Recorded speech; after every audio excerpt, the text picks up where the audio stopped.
Saudi Arabia, turkey এবং পাকিস্তানকে মিলে যেই মক্কা প্যাক্ট 7 আগস্ট 2026 সাইন হয়েছে, ম্যালর্ড, মাননীয় মন্ত্রী কি বলবেন যে এখানে বাংলাদেশের সুবিধাটা কি হবে এই প্যাক্টে যুক্ত হলে, বা বাংলাদেশ এই প্যাক্ট থেকে কি পেতে যাচ্ছে?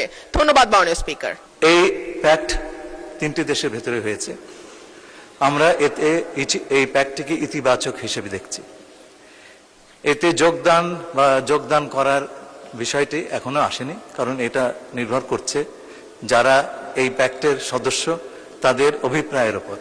তারা যদি অভিপ্রায় প্রকাশ করেন বাংলাদেশকে এই প্যাক্টে নেবার জন্য, তাহলে পরে আমরা নিশ্চয়ই সেটা ইতিবাচকভাবে বিবেচনা করব।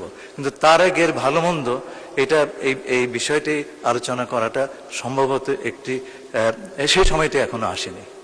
আমরা নিশ্চয়ই এই সমস্ত বিষয় বিবেচনায় রাখবো। তবে আমাদের মনে রাখতে হবে একটা কথা, যে এই প্যাক্ট এটা যদি বিস্তৃত হয় এবং এটা হচ্ছে বিশ্ব মুসলিম সমাজের আত্মরক্ষার একটি ব্যবস্থা, এবং এটা আমাদের পরিবারের, মুসলিম পরিবারের আভ্যন্তরীণ বিষয়। সুতরাং এইটা নিয়ে কারো অন্যান্যদের উদ্বেগের কোনো অবকাশ নাই।